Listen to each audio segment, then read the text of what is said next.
Let's balance this chemical equation. सबसे पहले जितने भी एटम हैं उसको आप लिख लेंगे। तो हमारे पास है नाइट्रोजन, उसके बाद क्या है हाइड्रोजन एंड ऑक्सीजन। नाइट्रोजन कितना है 1 है, हाइड्रोजन कितना है 3 है एंड ऑक्सीजन कितना है 2 है। ये तो हो गया हमारा रिएक्टेंट साइड। अब product side nitrogen, hydrogen and oxygen. Nitrogen यहाँ भी कितना है ओनली 1 है, हाइड्रोजन कितना है 2 है एंड ऑक्सीजन कितना है 1 एंड 1 2 है।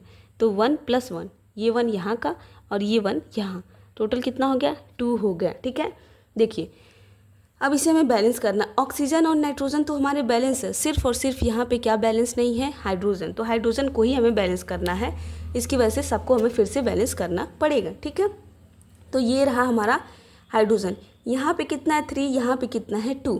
तो ये इवन नंबर है, ये ऑड नंबर है। तो सबसे पहले आपको इसे इवन नंबर में कन्वर्ट करना होगा, तभी जा करके ये हमारा बैलेंस हो पाएगा। ठीक है, तो यहाँ पे जब आप इसको बैलेंसिंग करेंगे तो यहाँ पे आएगा आपका 4। 2 से बैलेंस नहीं हो पाएगा, क्या आएगा 4 आएगा। तो जब यहाँ 4 आएगा तो नाइट्रोजन और हाइड्रोजन दोनों का 4 से मल्टीप्लाई होगा।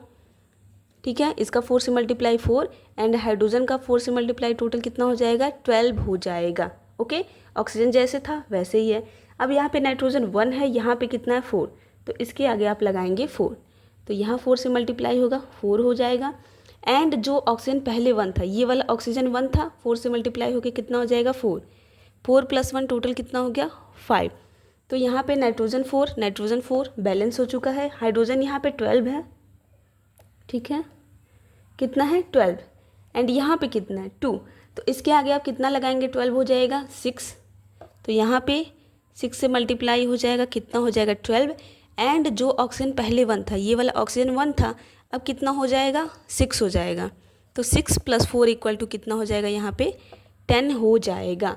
तो ये हमारा 12, ये भी 12 बैलेंस हो गया है। बचा ऑक्सीजन, यहाँ पे 10 है, यहाँ पे 2 है, तो इसके आगे हम कितना लगाएंगे 5, 2 का 5 से मल्टीप्लाई होगा, टोटल आ जाएगा 10। तो 10 और 10 ये केमिकल इक्वेशन आपका हो गया बैलेंस।